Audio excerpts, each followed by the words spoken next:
I don't want the portal in the spring. I want to know what my team is in January so I can create my team and what we did this last year and the chemistry and everything. And so you're just putting a Band-Aid over the problem until we address the calendar. So in my opinion, we all should have played August 23rd. So instead of week 0, we play, that's week 1.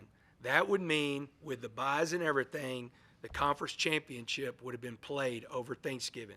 So you get that out of the way. So now we know who's in the playoffs. So if you were saying the first round was going to be played Saturday and then the quarterfinals 7 days after that, semifinals 7 days after that, you actually could play the national championship on January 1st.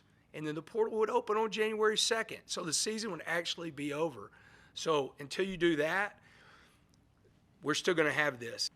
If we're going to be like the NFL, to where everybody's saying that, in the NFL, there's a tampering for coaches also, and there's a penalty.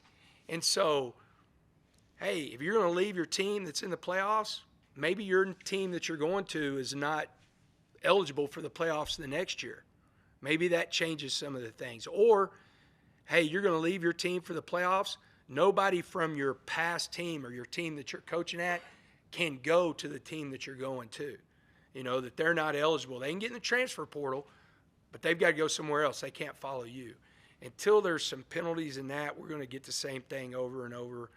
I do think the biggest thing that we have to address, and TV's got to get behind this because they've already got this mapped out with the quarterfinals and all this stuff, we've got to push the calendar up, and we've got to get football out of the second semester. We're not supposed to be playing college football on January 19th. That should be over at the very worst of where it has been in the past. I still think that's too late, and the calendar can change that.